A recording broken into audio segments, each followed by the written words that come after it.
Hello anime fan, welcome back to What If Animes 2.0. So in this video you gonna see, what if Naruto and Hinata's bond began on day 1. This is part 1. And if you want more, then hit that like button and don't forget to subscribe. So let's getting the video and do check out the author of the story. The annoying buzz of a sleeper's worst foe was ringing loudly in his ears. With a frustrated growl, the mop of blonde-haired tired to crawl deeper inside of his stiff pillow. As his groggy mind unwillingly returned to the land of the living, he lashed out blindly at the noise. Any relief he may have felt at striking the object was squashed when it fell from the bedside table and clattered loudly on the floor. Succumbing to anger, Naruto climbed out from his mattress to pummel the enemy of his sleep. He couldn't wait to become Hokage. Then he'd have the village's respect.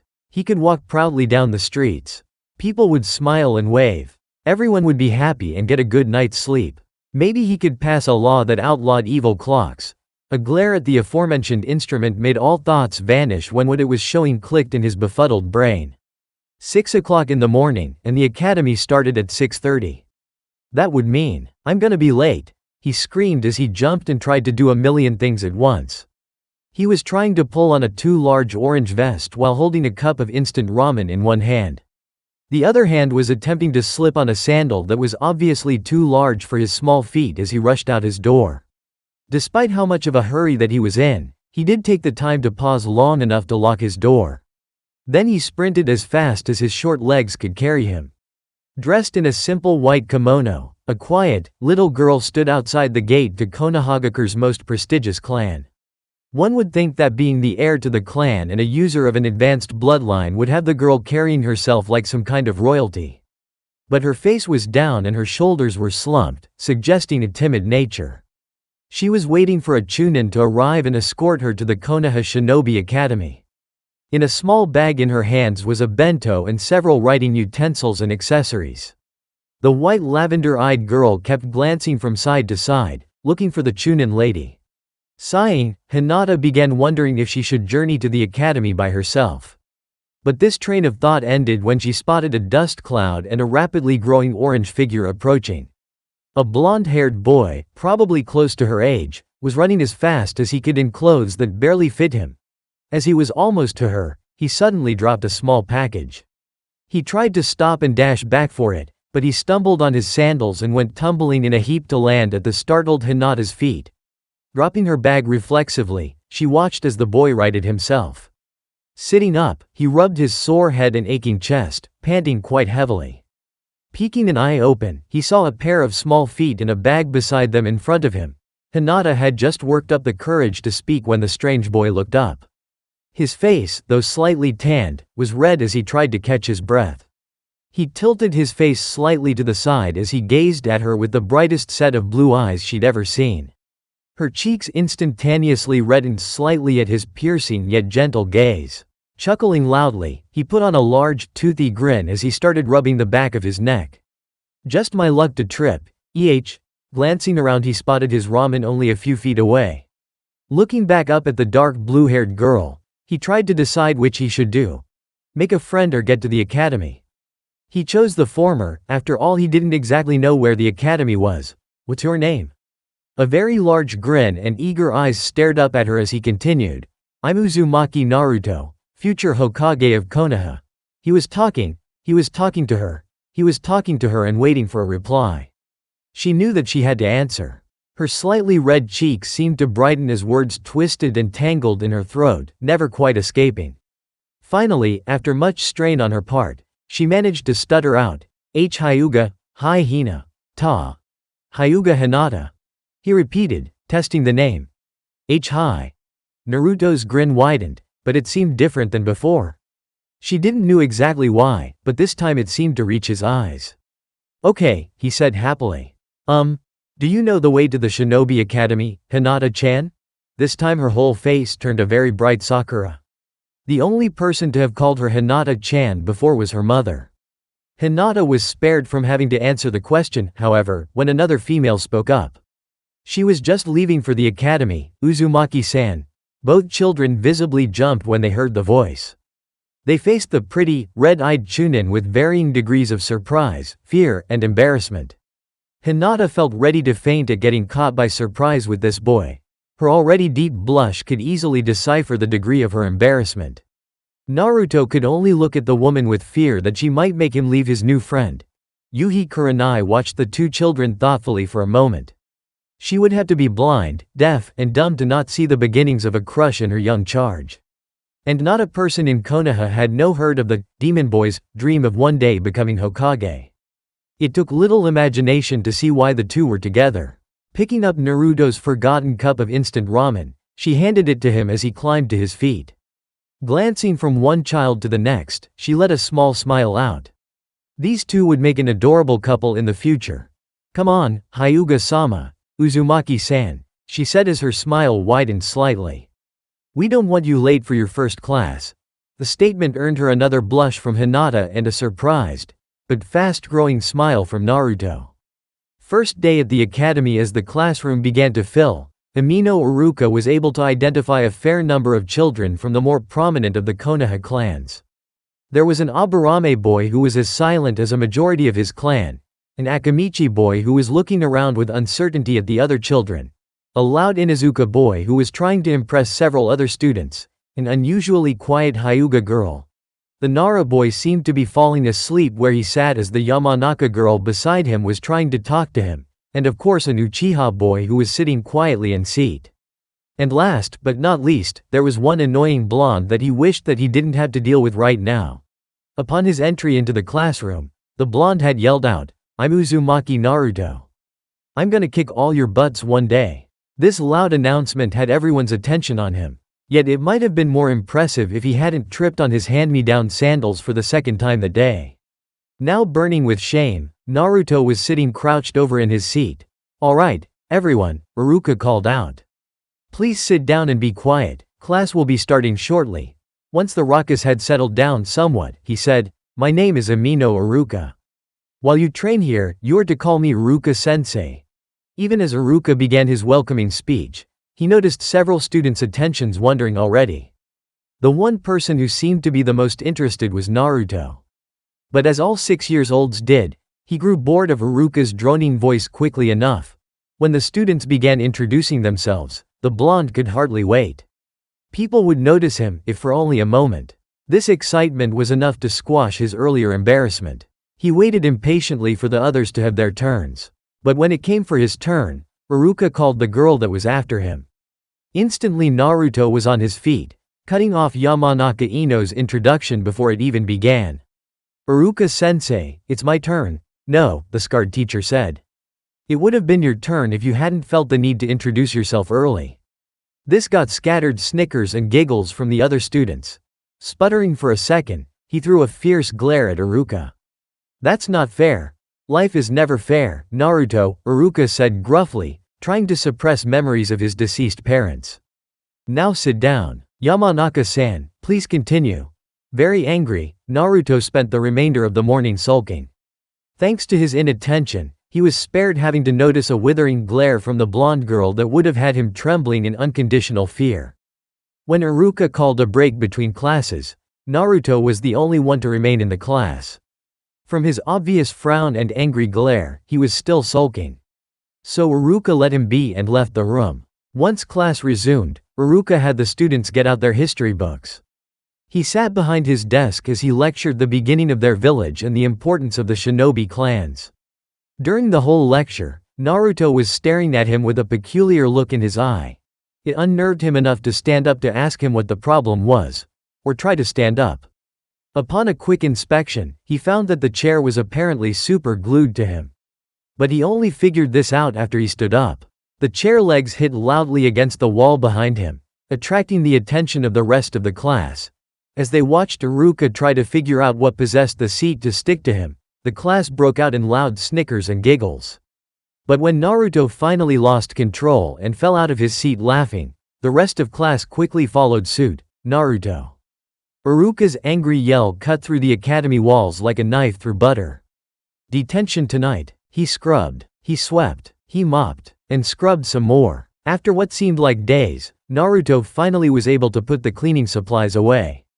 Iruka had watched over him like a hawk the entire time, making sure he did every inch. Now the blonde boy stood in the center of a very clean floor. As he was walking for the door, Naruto's stomach let out a very loud grumble. Glancing down sadly at his empty belly, he could only pout. Iruka-sensei hadn't even let him stop to have dinner. Naruto, the young teacher said, not the least bit sympathetic. Yes, sensei? The strain in the boy's voice to not start being verbally disrespectful was apparent from the glare he shot towards the Chunin. It's late, so, he paused, trying to think of a way to word his thoughts. I'll take you to a little restaurant for dinner, my treat. What do you say? He wasn't doing this because he liked the boy, but because, as a teacher, he needed to make sure the boy got at least a fair meal before going home. There was a moment of silence as Naruto's brain processed what it just heard. Then a slow smile broke out across his face. The next thing Iruka knew, he had an orange bundle hugging him fiercely while thanking him over and over again. The restaurant turned out to be a little ramen stand called Ichiraku.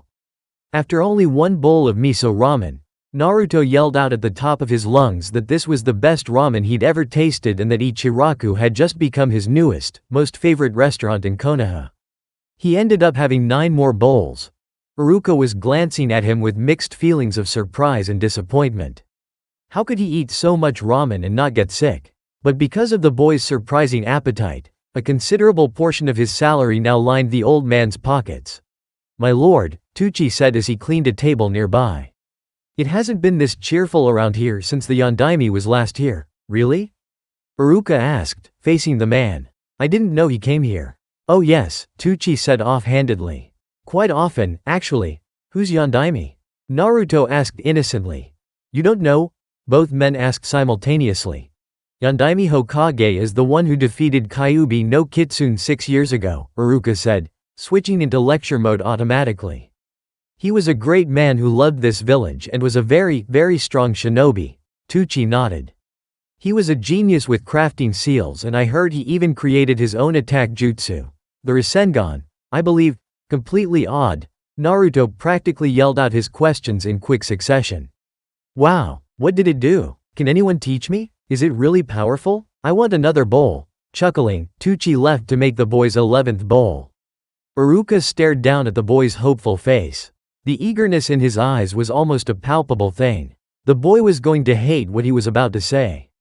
Sorry, Naruto, but no one knows anything about it. Yondaime was the only person who knew how to perform it. At least that's what I've been told. Naruto visibly deflated at that information. He had hoped to learn an awesome, ultra-super strong jutsu that proved he was destined to be Hokage. If being strong meant having strong techniques, and no one could teach him any, then, his head snapped up and a foxy grin spread across his face. The grin was infectious due to his pure sincerity. Then he said in a loud voice filled with determination 4 words that would change history. Then I'll make one. Crafting his identity chakra. The mental and physical energies a shinobi wields to create, activate, and maintain jutsus. Hand seals. The different symbols of the hands that chakra can be molded into to form jutsus. Different combinations of hand seals unleash different jutsus. Naruto sat in his apartment, reading by the moonlight. The stove in his small home was the only source of heat, and that heat was scarce at best. If his window wasn't broken, the cramped home could have contained the warmth a little easier.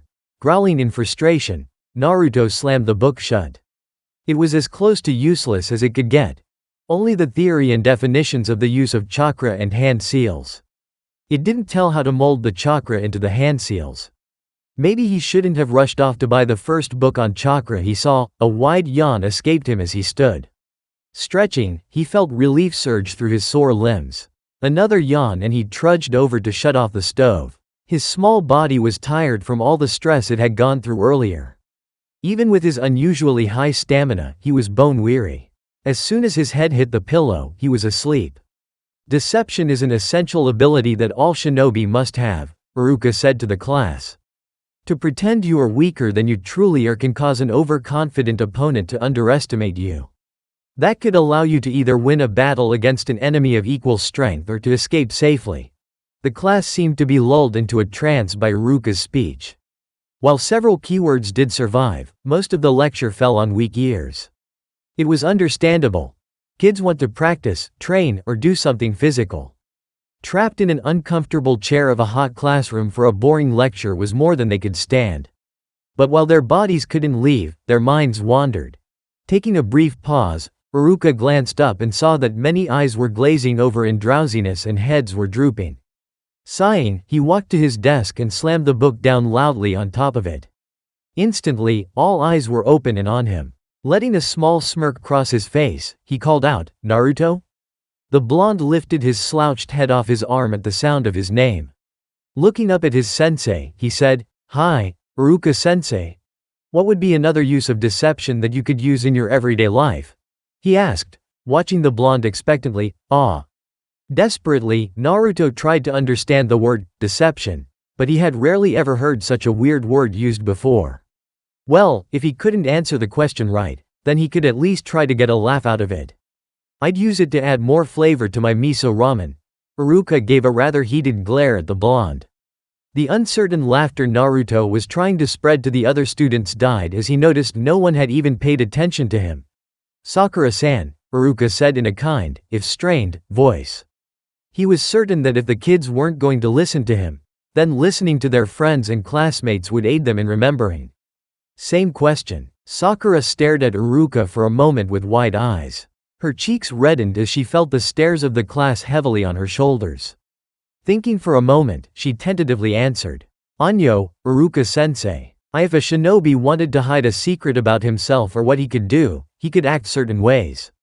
He could do things that would make people think less of him." Smiling kindly, Uruka said, "Very good, Sakura-san. That is exactly what many shinobi do." Speaking louder, Uruka drew their attentions again. "Now it is time for your split training. All boys come with me. Girls, you shall remain here until your other sensei arrives in a few minutes." As the boys were filing out, Naruto heard a very faint gasp that sounded like, "Naruto-kun." Glancing at the girl he just passed, he saw white eyes and red cheeks. He smiled brightly at her for a moment. However, in doing so, he had paused right in the middle of the aisle and in front of a rather impatient Inuzuka. Kiba growled as he shoved Naruto out of his way. Ignoring the blonde, he continued forward. Thus he didn't see Naruto land in Sakura's lap. Sakura, having her back to him when it happened, retaliated with far more aggression than anyone had ever seen from her. "Get off me, Uzumaki!" she yelled angrily in his face as he futilely tried to apologize. Grabbing a handful of his hair, she pulled her free arm back. The next instant, Naruto was once again in front of Kiba but with a rapidly swelling eye. Sitting up, Naruto put on his favorite foxy grin. Ignoring the pain, he called out in a voice filled with awe. "That was an awesome punch, Sakura-chan, don't call me that." Sakura snapped, a throbbing vein just barely visible under her long pink bangs. "Why?" he asked innocently. "Because I'm not your friend, baka." She growled. "Oh, okay," he said, sounding sad. Then, in the blink of an eye, his face changed back into its usual happy mask. "Bye, Sakura-chan." As the pink-haired kunoichi in training fumed, Hinata felt a tight knot tie itself around her. Rapidly growing depressed, she couldn't help but ask to herself, did Naruto-kun like Sakura-san? Did he still want to be her friend? Was she even worthy of being his friend? But through her depression, she found that she probably wouldn't have the courage to talk to him for a little while. The walk home for him was a particularly peaceful one for him. The villagers didn't spare him a second glance. It seemed as though they were taking a short break from tormenting him. That alone put him into a good mood. But he'd also finally learned how to tap into his chakra today. It was a lot harder than he thought it would have been, requiring intense concentration. The goal Uruka had given the class was to channel chakra throughout every part of his body. It took him much longer than any of the other students, but he'd been able to get it after a while. Racing through Konoha as fast as he could go, he made a beeline for his apartment. After a small meal of 5 instant ramen packages, he propped himself on his bed to practice the chakra molding again. He knew if he could master this ability quickly, he'd be another step closer to his ultimate goal. Replaying the lecture through his mind, he focused. As he felt the chakra rising and being channeled, a fragment of the lecture floated through his mind. It, specifically, was Sakura's speech on what current shinobi do to hide things. If a shinobi wanted to hide a secret about himself or what he could do, he could act certain ways.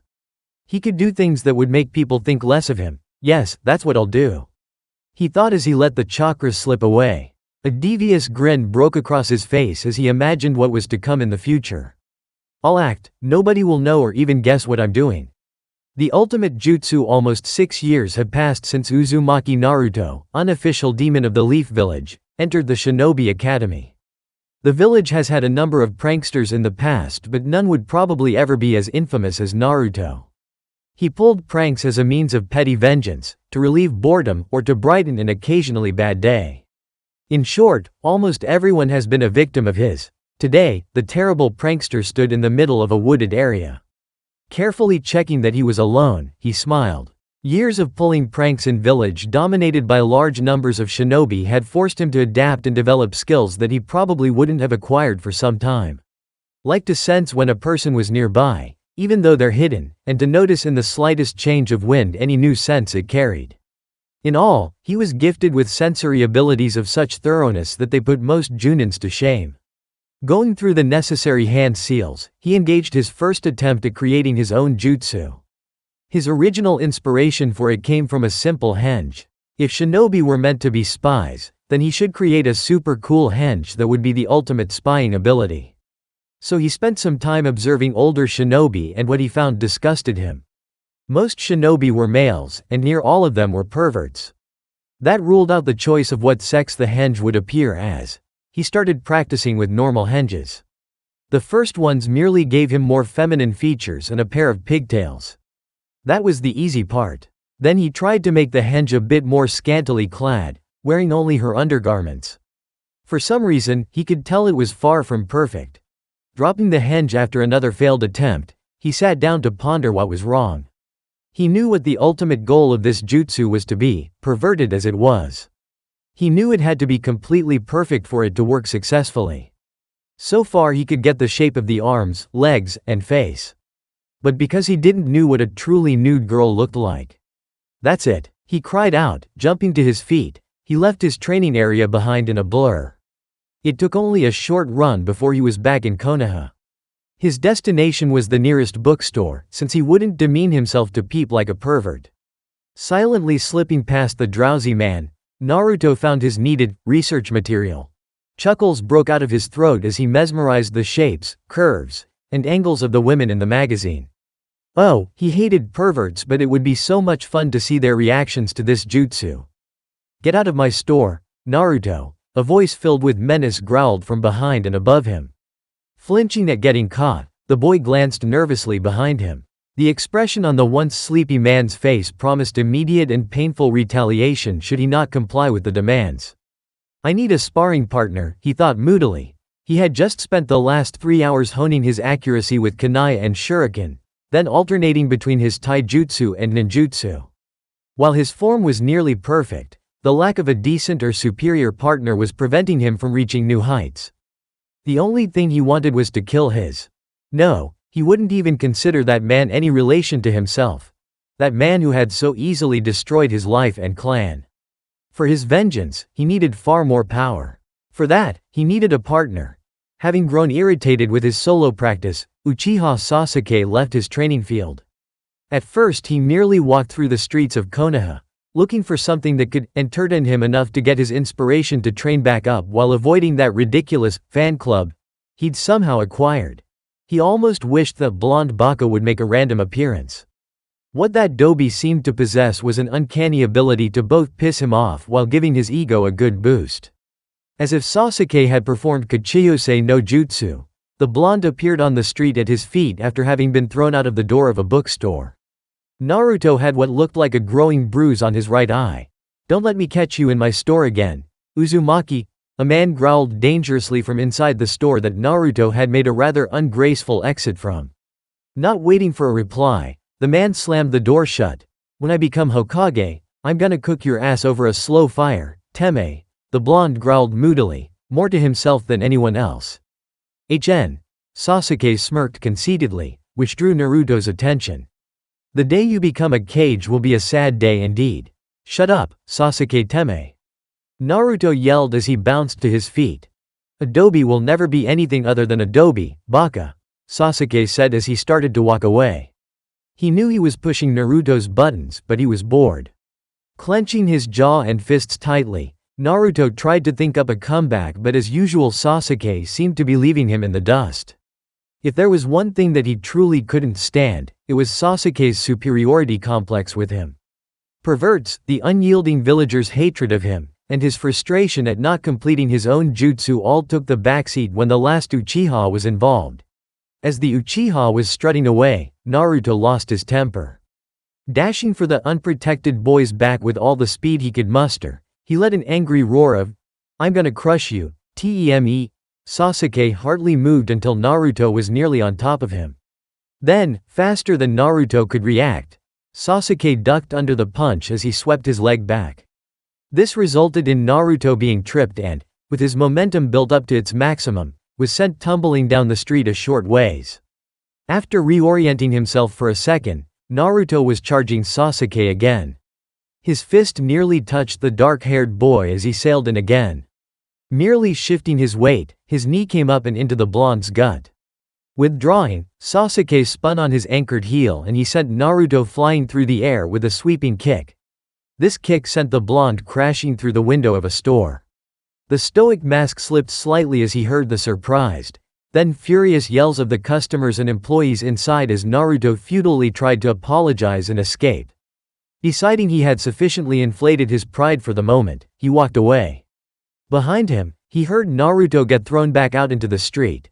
Across from the store he'd made a similar exit from with a growing bruise around the other eye as well. He was in a very foul mood, so he spared no prisoners on his little battlefield.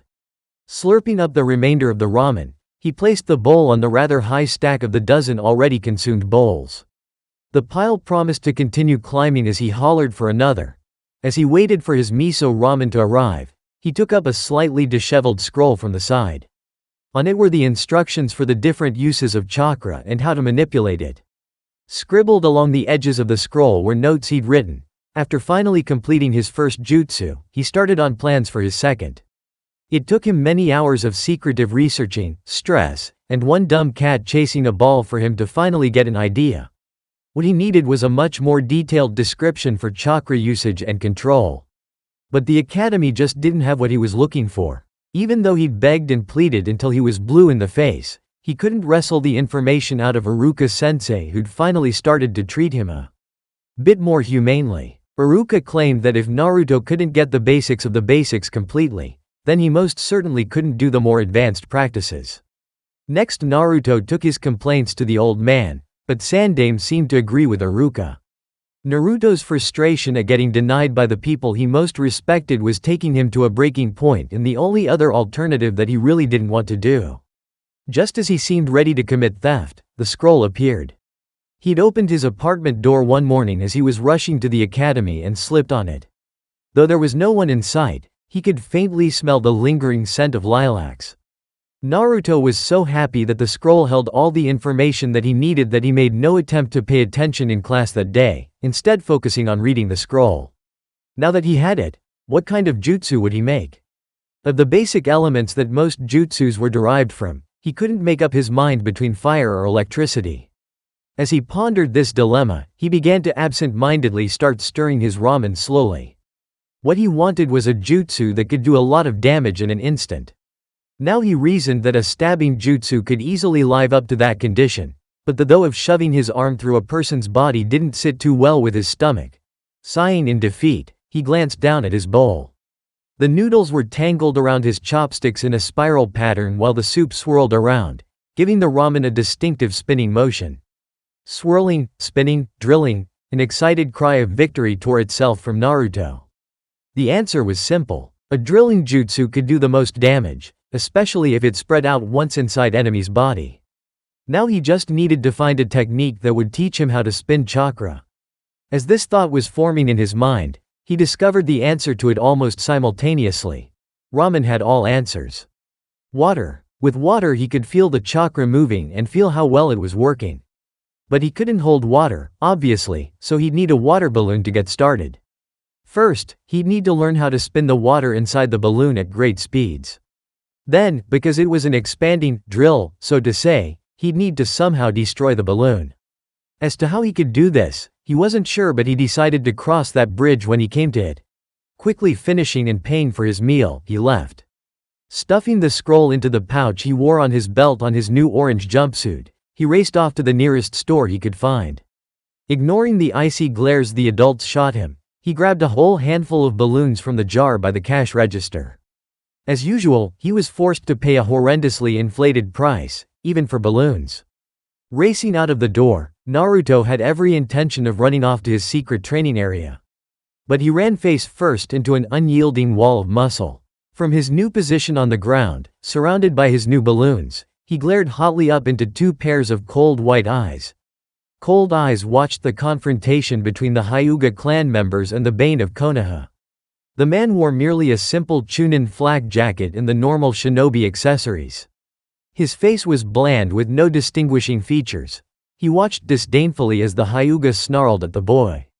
As they got into a heated battle of wits and words, the man couldn't help but question the level of intelligence of the villagers. Why couldn't they see that there was a large and rather obvious difference between a loud, attention-starved child and the incomprehensible, bloodthirsty Kyuubi? Oh well, at least this dark life had the potential to make him stronger. That would make his job more interesting in the long run. Smirking, the man left the scene as one of the Hyuga used the Hake Rokujuyan show on the loud blonde, as it seemed he'd gotten the better of the two verbally. The boy's loud and rather colorful curses escorted him out of the village. The man's smirk didn't fade, not even after he dropped the three-layered henge. His blood-red eyes seemed to glow in anticipation. Only a little while longer, he thought relatively gleefully. Then, we'll be ready. He'd only come into this section of town twice that he could remember. The first had been when he'd gotten lost on his way to the Shinobi Academy on his first day oh so long ago. The second had been only a few days afterward, when he'd tried to come and play with Hinata-chan. But he'd been more than unpleasantly threatened, or as they said, promised, many gruesome and painful experiences should he return to their area again.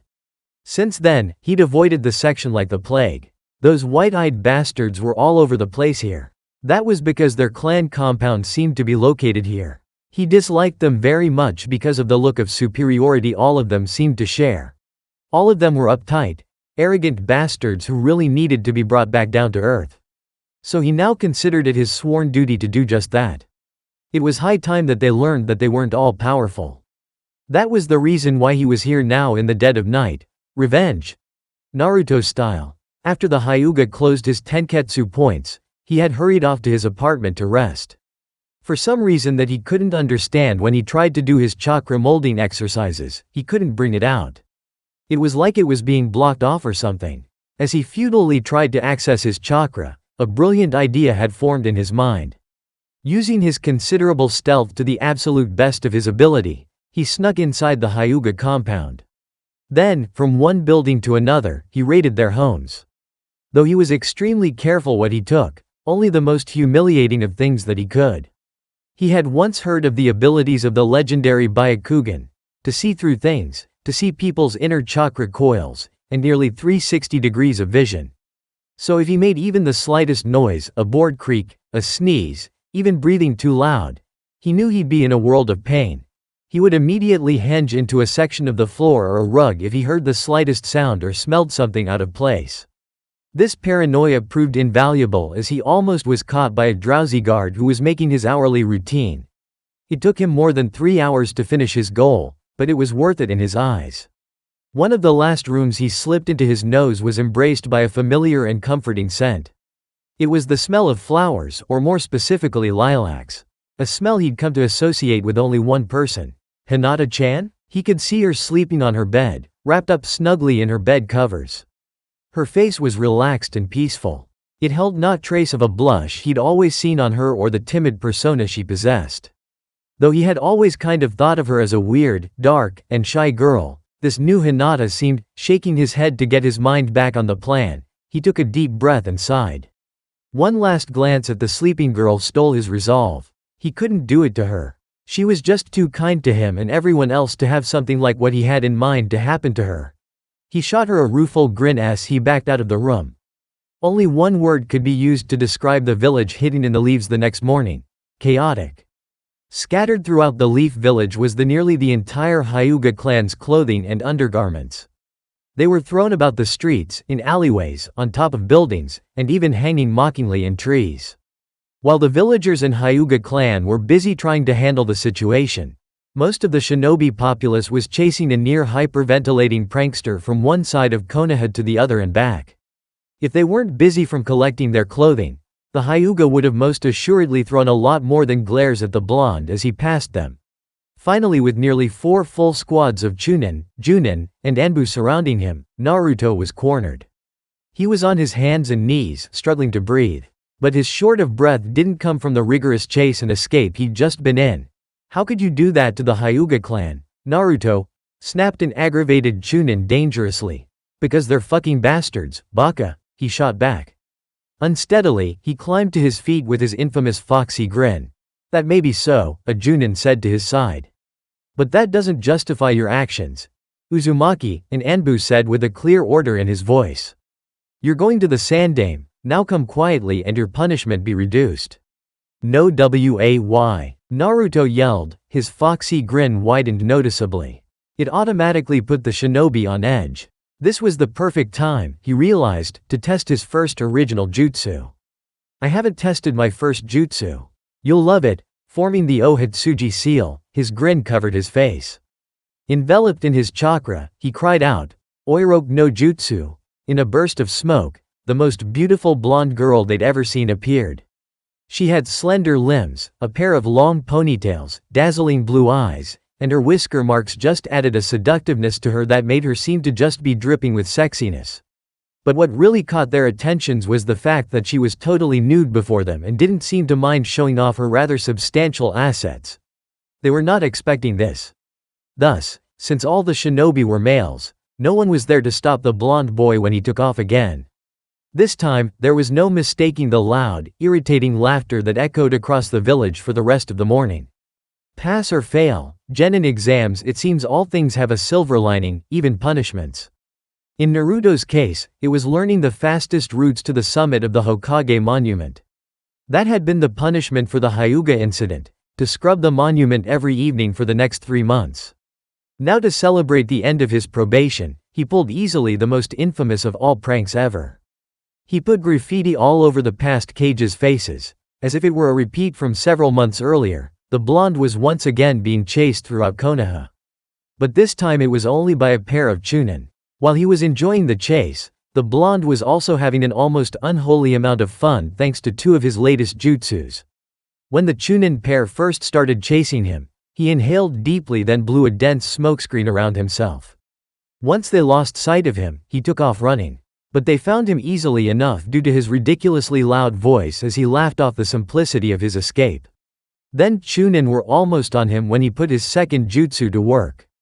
It surrounded his body in a haze of chakra and blurred his image. This made it extremely difficult for the pair to grab onto him. Naruto. One of them yelled, "Get back here, when I get my hands on you. You've crossed the line this time, Naruto." The other yelled, purposely interrupting his partner. "Give it up. You're just bent because you don't have the guts to do what I did, do y'all? Losers, wannabes." Taking the chase up into the air and the taller buildings, Naruto yelled out mockingly at them as he rebounded off a building and sailed right between the pair. "You'll never catch me." Landing briefly, he dodged around a corner and vanished from sight. The Chunin were only a hair's breadth away, sailing around the corner while yelling at the energetic blonde. Once the pair disappeared over a building, a small tarp lowered from its position on the wall. Chuckling once again at the simplicity of his escape, Naruto proudly proclaimed, "That was too easy." "Oh yeah, Naruto." A familiar, angry voice snapped in his ear. Yelping in shock and reflexively jumping several feet in the air, Naruto collapsed on the ground. Facing the man who'd snuck up on him, he gave him irritated glare. "Where'd you come from, Iruka-sensei? What are you doing here? No, what are you doing here?" Iruka snapped, pointing his finger in Naruto's face threateningly. "You're supposed to be class." Iruka was giving him another lecture. But Naruto, as usual, wasn't even trying to pay attention. Instead, he put on a big show of pouting like a baby in front of the class from his bound position on the floor. Apparently this didn't sit too well with Iruka, and he did the same thing that most teachers do to inspire cooperation among teammates. Fine, because you missed it, Naruto, he said with finality in his voice. Everyone in class shall review the Henge no Jutsu. This got a chorus of groans and complaints from the class instantly. Untying the blonde, Iruka sent back with his classmates as they gathered in the front of the classroom. Truth be told, Iruka had been planning on reviewing this jutsu with class for several days now. Naruto's prank seemed as good of an excuse as any to use. Most of the students were acceptable with the skill, but he didn't want to send his students out into the shinobi world with only an acceptable skill level. Of course, several students were unusually talented. Sakura was the most talented, it seemed, thanks to her near-perfect chakra control. When it came time for Naruto's turn, he could clearly see the irritated glint in his usually bright, happy eyes. Thanks to years of teaching the blonde, Iruka saw the faint warning signs that he was going to do something. The small foxy grin on his face only reinforced this.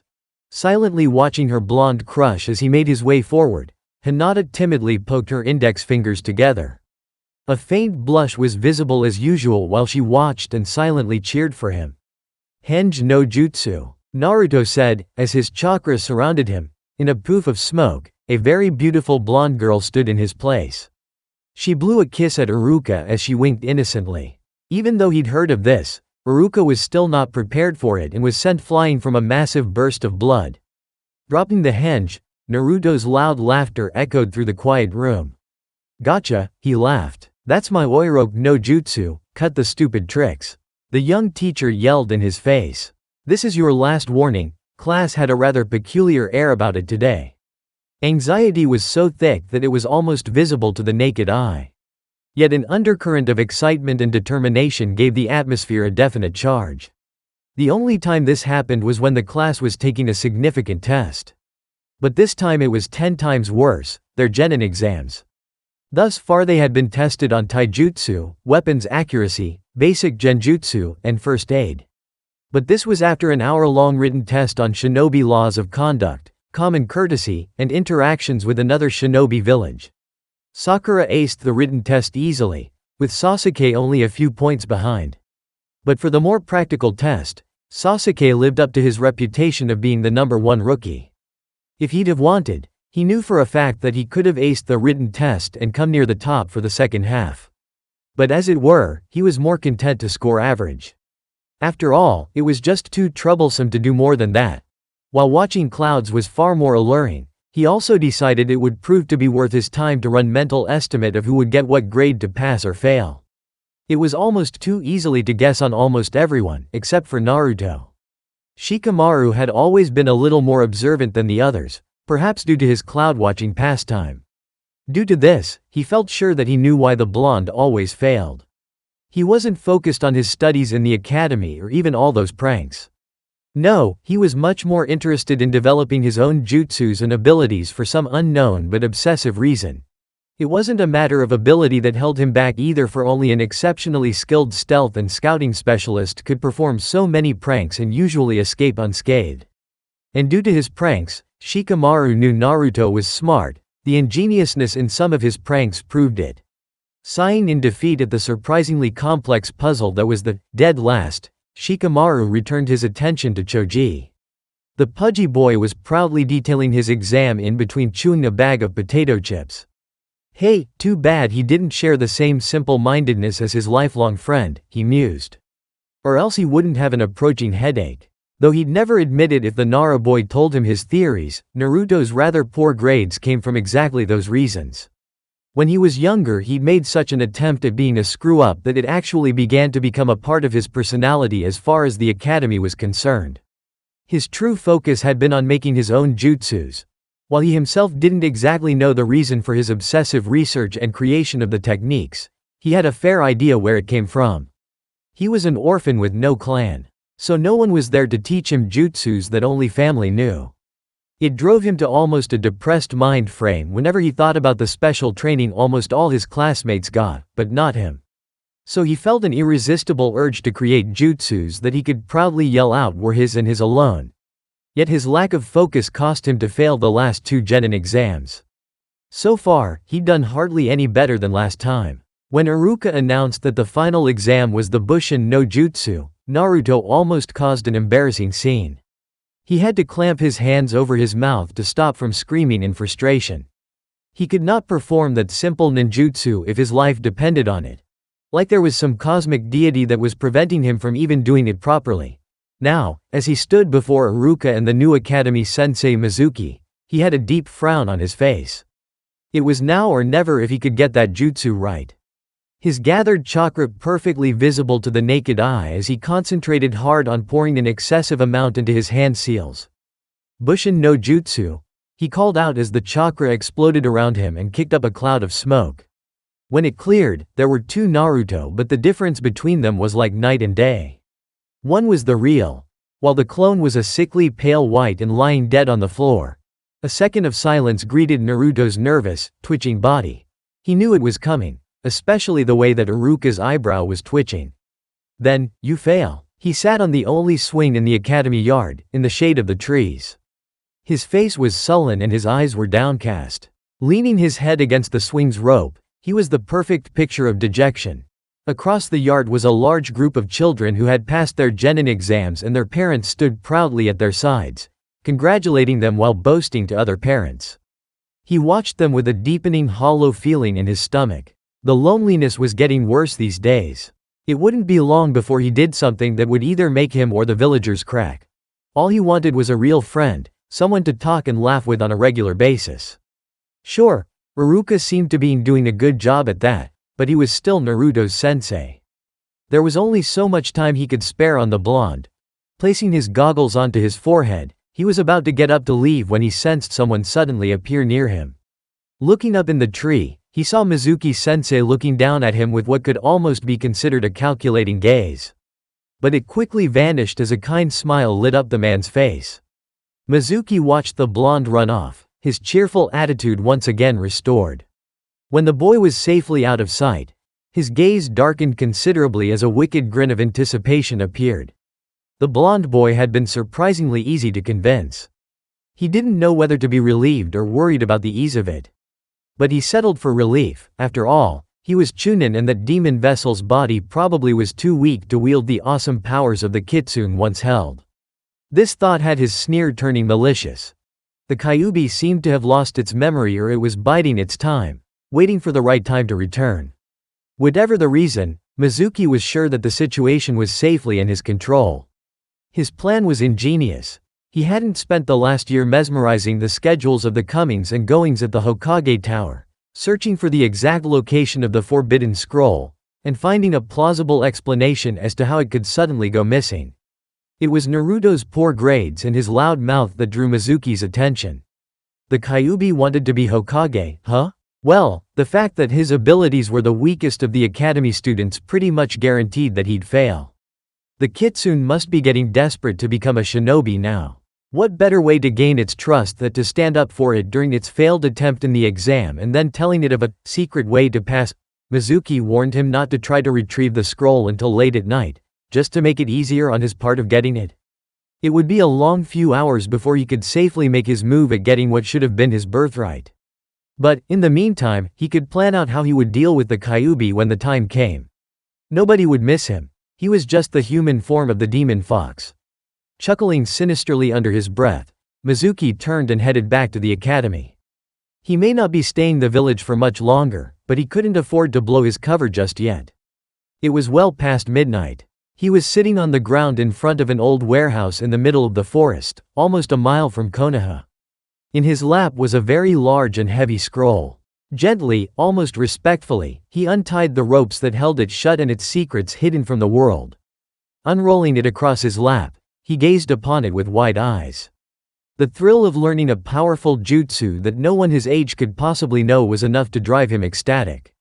But as he read the name of the first jutsu, his excitement died like it had been squashed by a bug. Taju Kage Bunshin no Jutsu, he said quietly. Taju? That meant mass, while Kage was shadow, but Bunshin could only mean yelling out in disbelief at this ridiculous coincidence. He groaned out, "Not this again. It's my worst jutsu." He really didn't want to learn this technique, but Mizuki-sensei said that any technique would do. Maybe this technique was different from the one they thought in the academy. As this thought passed his mind, he grew certain of it. Why else would it be in the Forbidden Scroll if it wasn't different? Reading the brief explanation of the jutsu that was next to its name, he stared in disbelief. Then a sly foxy grin broke across his face. If he could master this jutsu, he'd never lose to Sasuke again and the title of Hokage would most assuredly be his in a few years. With a renewed determination, Naruto quickly set about learning what would soon become his early trademark jutsu. It was nearing morning, a faint violet appearing on the eastern horizon. The blonde boy was sitting in a hunched posture and was panting heavily. The stolen scroll was strapped to his back and seemed to be weighing him down as he fought to catch his breath. This was how Iruka found Naruto. The blonde looked up in surprise when he heard the scarred sensei land near him. Iruka chuckled almost menacingly as he bent over the boy. "It's all over," he said with that voice that he always used when Naruto was about to get in serious trouble. Instead of noticing his sensei's dangerous expression, Naruto closed his eyes and chuckled good-naturedly. His legs wobbled slightly as he stood up, scratching the back of his head nervously. "Got me already?" he said, slightly disappointed. "You're quick, sensei. I only had time to learn 2 techniques." Standing up, Iruka peered quizzically at his blonde student. Sweat was glistening from his face and his legs seemed just barely able to contain the strength to hold him up. He had only seen Naruto like this when he was training. "He's been out here practicing," he realized. "I can tell how hard he's been working." "Listen, sensei," Naruto said suddenly, his grin large. "I'm going to show you one of my amazing jutsus and you're going to let me graduate. That's how it works, right? Whoever learns at least 1 jutsu from this scroll passes." "What?" Iruka asked, confused. "Where'd you get that idea?" "Mizuki-sensei told me," Naruto said happily, practically bouncing as he felt his strength fast returning. "He told me where to find the scroll in this place." He trailed off as he noticed 2 things. Iruka's expression as he put things together and the sudden sound of kunai rushing through the air. Hearing the sound at the same time, but reacting faster, Iruka shoved Naruto out of the way of the deadly hail of daggers. The force of the multiple kunai pushed him back against the warehouse wall. It was extremely lucky for Iruka that he'd worn his Chunin flak jacket, as several of the kunai would have buried themselves in his abdomen. As it were, only one actually pierced his body, just above his right knee. "I see you found our little hideaway," a familiar voice said from the forest canopy. Sandaime Hokage was sitting at his desk. In front of him was a crystal ball on a small cushion. He gazed steadily into its depths, watching the events in the forest commence. It had shocked him slightly to learn that Mizuki was the one really behind the theft of the Forbidden Scroll. He'd been monitoring all the Chunin, Junin, and Anbu that were scouring the village in a desperate attempt to find the scroll. He'd been lucky that he was paying particularly close attention to Iruka. After all, the man seemed to have a knack at finding Naruto when he had done something wrong. He sighed in resignation as he listened to Mizuki's proclamation of Naruto being the Kyuubi no Kitsune. That baka didn't even know the difference between the blonde and fox. But, apparently, it hit Naruto harder than he thought it would. When Iruka was able to trick Mizuki, he couldn't help but smirk slightly. For all his boasts that he was superior to him, Mizuki fell for that hench quite quickly. Then, as Iruka had saved Naruto from a hail of kunai, the blonde suddenly saved Iruka from being torn apart by the traitor's shuriken. What really caught Sandaime's attention was the blonde forming a familiar crossed seal that was the signature of the Kage Bunshin. The old man couldn't help but chuckle as the Kyuubi vessel filled the surrounding area with 1,000 shadow clones and Mizuki's panicked disbelief. He promptly stopped watching when all Naruto charged. The outcome was obvious, but he had another matter to attend to: informing the searching nins of the scroll's safety. His small smile didn't fade as a stray thought crossed his mind. Minato's legacy was certainly living up to his expectations, being the #1 most surprising shinobi of his generation. He could see the morning's light through his closed eyelids. Even though it was covered, it was still blinding. The irritation made itself known as he let out a complaint. "Iruka-sensei, how much longer?" "Okay," the young man said quietly. "You can open your eyes now." The sight that greeted him was Iruka's smiling face. He held Naruto's goggles in one hand, but what caught the blonde's attention was his forehead was clearly visible, devoid of his headband. That's when he realized where it had disappeared to. It was tied snugly onto his own forehead. "Congratulations," Iruka said, with genuine cheer in his voice. "You graduate. And to celebrate, I have a surprise, we're going out for ramen tonight." Naruto was silent. He couldn't believe all this was happening at last. He'd finally been allowed to graduate. He finally found someone who actually believed in him. Even though he'd stolen a highly dangerous artifact from the Hokage Tower and used it, he was still allowed to become a genin. It was too much for him to put into words to describe his joy. Looking down at the blonde as the silence started to stretch, he was greeted by a loud, joyful yell. "Iruka-sensei!" rang out Naruto's happy voice in his ears as he was tackled against the tree with the boy giving him a fierce hug. Phew, that's a relief. I didn't think that I'd ever finish this chapter. But still, I'm somewhat happy as to how this chapter turned out. It's much better than what I had originally planned it to be. For those of you who are wondering what that second jutsu is that Naruto learned, here's your challenge. The person that gives me an idea of what kind of jutsu it should be, and I like it, will have the next chapter dedicated to him, her. Good luck. Sasuke and Sakura. Friends or foes? He sat in the classroom resting his head on his arms on the table. A wide grin on his face as a low chuckle escaped him very few moments. On his forehead was Iruka's headband, which he had spent the almost 2 hours last cleaning and polishing. He couldn't believe his incredible good luck at finally becoming a genin. In his mind's eye were the 2 jutsus that he'd mesmerized from the scroll. Kage Bunshin had been the easiest for him to learn surprisingly. It seemed that his years of studying chakra usage and manipulation had paid off. He learned the kinjutsu in less than half the time it probably could have taken him. The second kinjutsu was far harder to control because it required so much damn chakra. He could perform it at what could shakily be called the bare minimum of its true capabilities.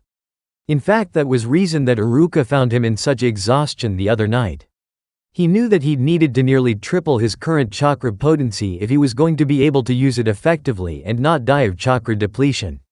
So, he'd just have to wait to use it. Not that he was in a hurry to show off what could possibly become his hidden ace.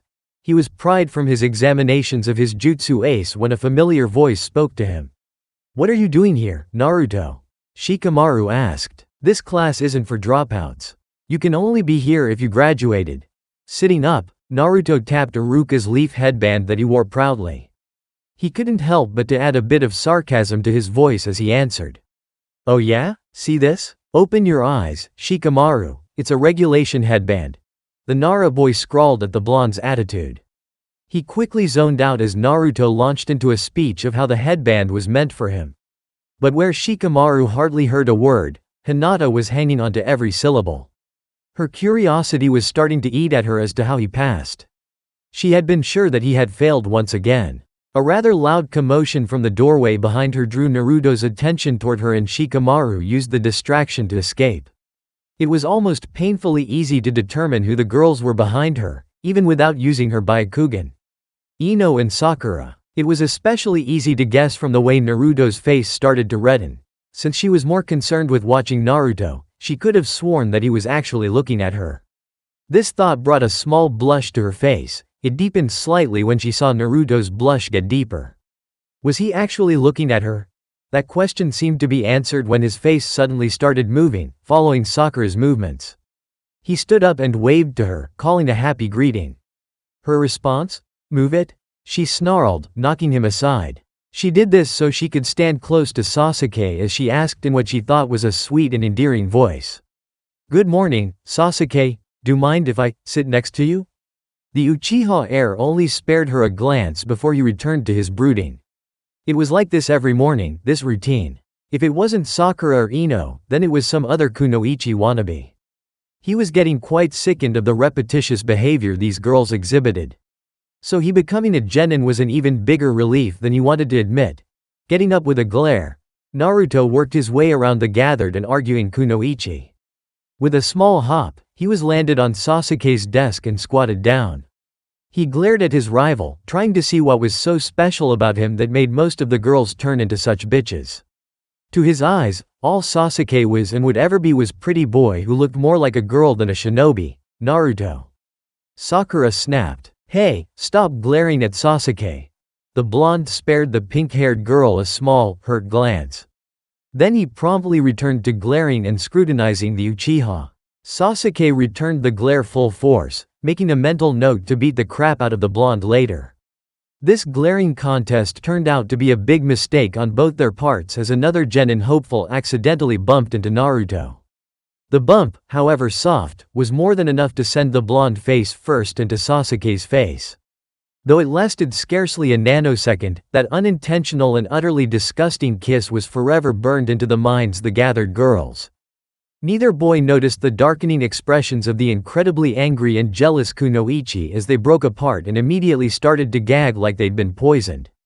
It was only when a wave of killing desire washed over him that Naruto felt it. "Danger, Naruto," Sakura said in deceptively calm voice, speaking for the girls behind and beside her. "You are so dead. Most promising, young student, Uchiha Sasuke," a Junin said quietly. Gazing into the Hokage's crystal at the brooding youth, he asked, "Is that him?" "Yes," the Sandame confirmed. "He's the only survivor of the Uchiha clan," muttered Kurenai, the newest and only female Junin of the gathered shinobi. She was looking for a familiar Hyuga girl, Hinata. It had been a few years since she'd last seen the girl, having to escort her to the academy when she was younger.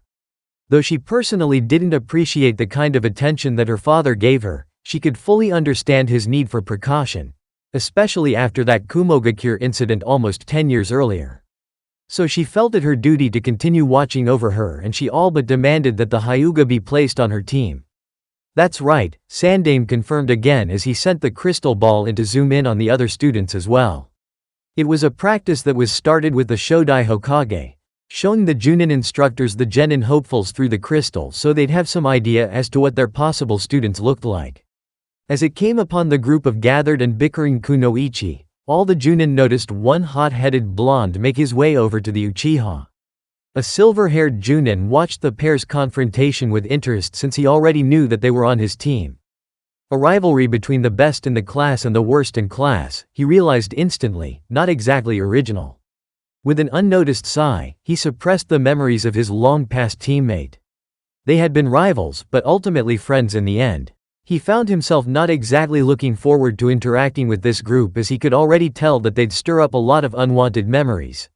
"As usual," Sandame said, more to himself than the others. He sighed in resignation as he watched the Kunoichi beat on a thoroughly terrified blonde. "Naruto's right in the middle of some kind of trouble. Hokage-sama," said one of the Junin. "Is it really wise to let that boy become a shinobi? What could be wrong with it?" Sandame asked, feeling a slight headache approaching. He knew that this was coming. It pained him to know that even a Junin couldn't tell the difference between Naruto and Kyuubi. "He has shown exceptional skills, as I'm sure you've heard of his victory over Mizuki. And it remains up to his Junin instructor to pass him or not." The Junin nodded, accepting the silent order to drop the subject. A three-man squad. This was the collective thought of various genin hopefuls throughout the room. As whispers erupted around the room, many guessing as to who would be pair with who, Ino smirked. It was destiny that she'd be placed with her Sasuke-kun. They were meant for each other. It didn't matter who their third teammate was as long as she could be with Sasuke, preferably alone. "Well, someone's gotta be in Sasuke's group," she said down to Sakura who sat a row beneath her, between a still brooding Sasuke and a severely bruised Naruto. "I wonder who?" She left the sentence hanging. "I don't know," Sakura said simply, almost nonchalantly. Glancing back at her once best friend and current rival, she felt her inner Sakura flare up. "Duh, I'm gonna be with Sasuke, so stay away from him, you hag. I wanna be with, well." Naruto was having a hard time deciding who he wanted his third teammate to be, since he already knew who he wanted to be with. "Well, I don't care, as long as it's not Sasuke Teme." Grunting in disgust at this unfortunate discovery, Sasuke had only one thought on his mind. Groups of 3? That'd only slow me down. As Iruka began announcing the teams, the class was strangely silent. That is until the kids whose names were already been called started talking amongst each other. But that changed with the arrival of Team 7. Uzumaki Naruto. Naruto lifted his head at the sound of his name. Haruno Sakura. After a second's pause, Naruto let out a loud victory cry as Sakura's face fell in depression. And Uchiha Sasuke. In a flash, the blonde and pink-haired teammates' positions were switched. Sakura giving out a victorious yelp and Naruto's face fell as deep depression set in. I won't be with Naruto-kun then, was Hinata's saddened realization. She couldn't help but stare at his drooping head, feeling an urge to rush down there to comfort him. But she couldn't do that. He'd think she was probably some stalker or something. Now, Team 8. Hyuga Hinata.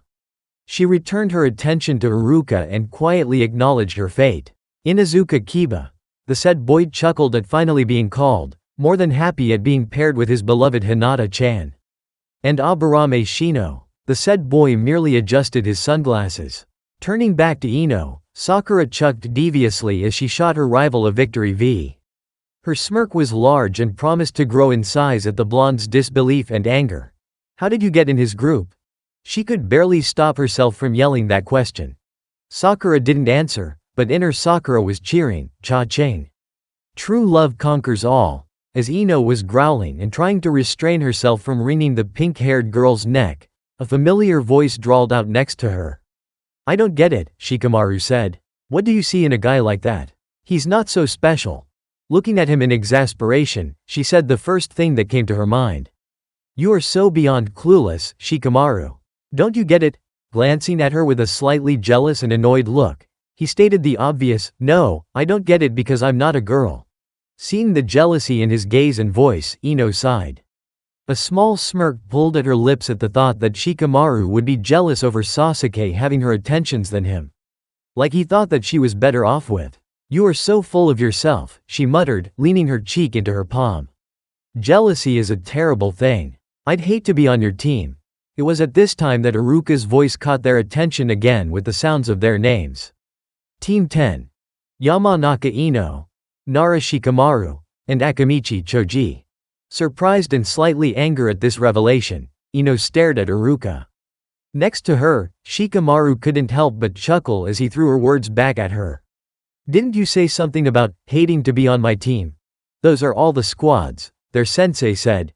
He'd been holding it since the declaration of Team 7, only out of respect for the remaining teams that needed to be announced. Now that he was done, Naruto felt it was time to change his team or to at least get his questions answered. Iruka-sensei. He called, standing up in the process and pointing accusingly at Sasuke. Why does a great shinobi like me have to be in the same group as a slug like Sasuke? Naruto pointedly ignored Sakura's dangerous glare at insinuating that her Sasuke-kun was weaker than him. No, he was far more concerned with getting his answer. It seemed that Iruka had been expecting this question, so it only took half a second to answer.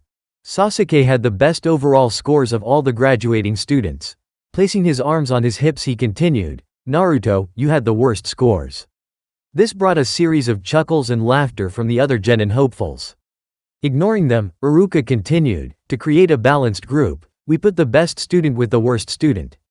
If Naruto had a reply for that, he didn't get to voice it as Sasuke spoke up for the first time that day.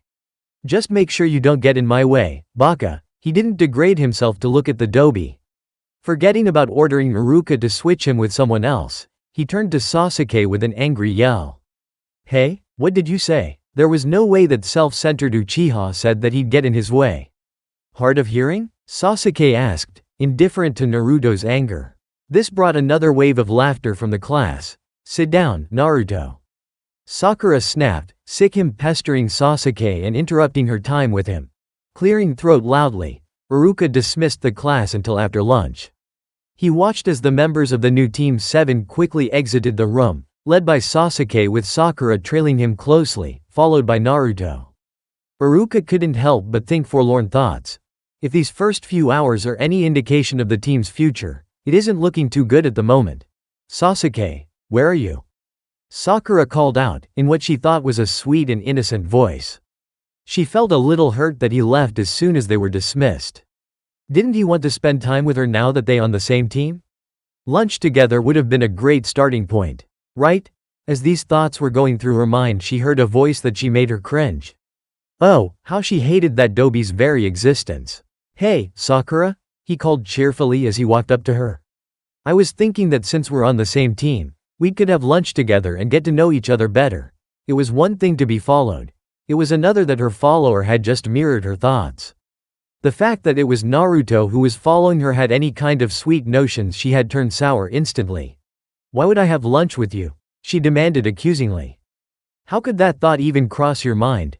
If her tone had hurt his feelings, she didn't see it through his expert mask. The fact that she could only see his irritating face still in a smile tickled the anger she'd been harboring all morning. "But we're in the same group and I just thought."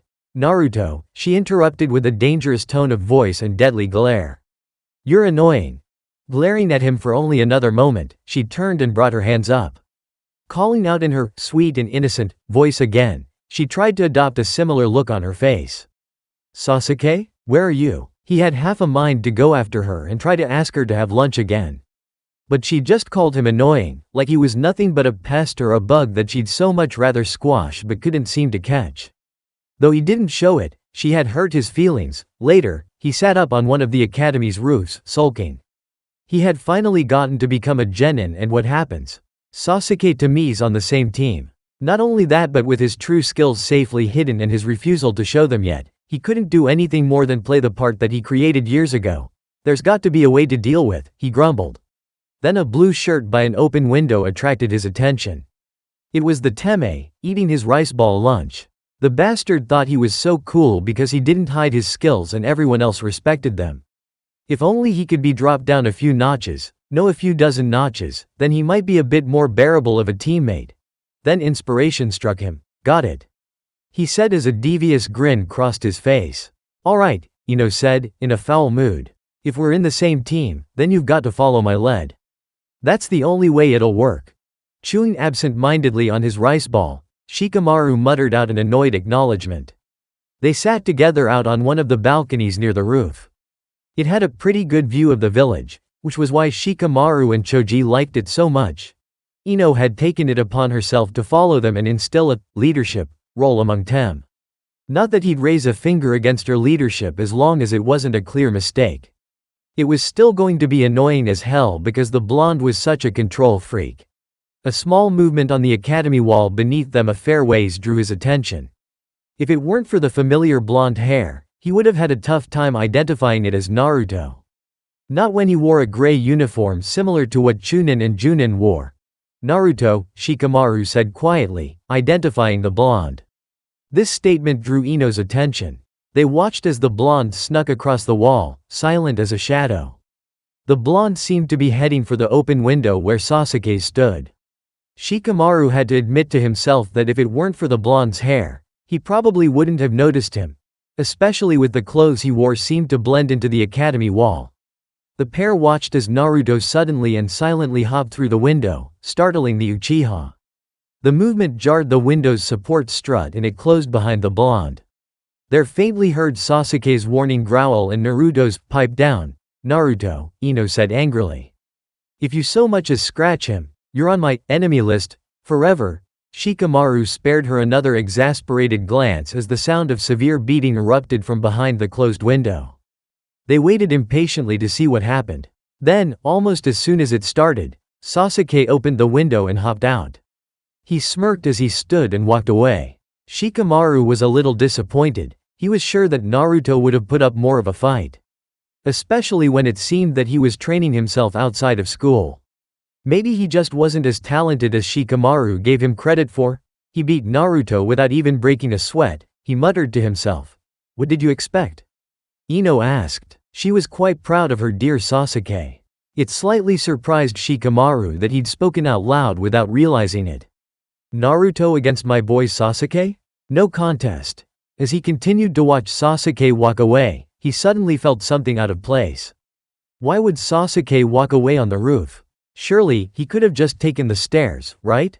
And where was Naruto? He knew that the blonde seemed more resilient than anyone else.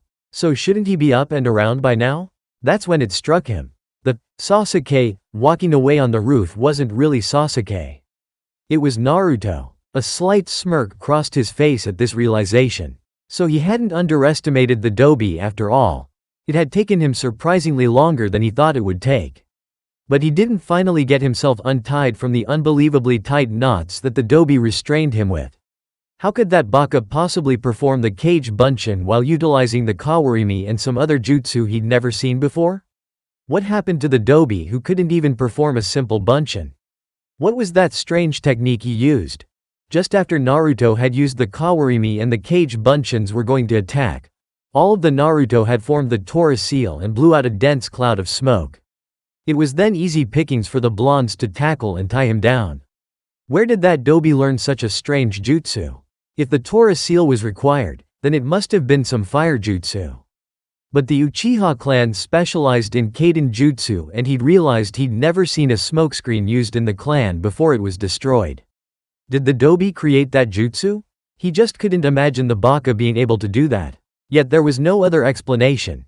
After confronting a badly blushing and rambling Sakura, he walked back to the classroom since the lunch break was close to being over. When a door was thrown open ahead of him, he saw the blonde boy rushing out, once again dressed in his orange jumpsuit. Yelping in surprise, he skidded to a stop a few feet away from Sasuke. Crouching down, as if believing that Sasuke would suddenly attack, which he was seriously considering, the boy demanded, "Sasuke, what are you doing here? How did you get loose?" "I used the escape jutsu," he said, smirking at the blonde's angry expression. He decided to provoke the boy's anger, since he decided to vent his own anger. "Nothing to it. It's a very basic technique. Why did you do that, Henjin to me?" Glaring at the Uchiha, he growled out, "I thought it would be fun to try out my jutsus on you, so I did." He formed a familiar cross seal and in a poof of smoke, 5 Narutos were in the air and diving for him while forming the Taurus seal. Grunting in aggravation, he made his annoyance known. "The same jutsu again? Last time I went easy on you," one Naruto snapped. "This time you're going down for the count. Get ready, Sasuke." Then 5 loud groans from the blonde's stomachs roared through the hallway. The boys dropped unceremoniously to the ground, each clutching his stomach while grunting, groaning, and yelling about it. Then they turned and ran for the restroom that was behind them. With 5 blondes trying to force their way through the single doorway at once, a bottleneck was formed and they immediately started shoving and pushing each other to get inside as quickly as they could. "What a loser," Sasuke muttered as he turned around and took the long way back to the classroom. Thanks for watching, guys.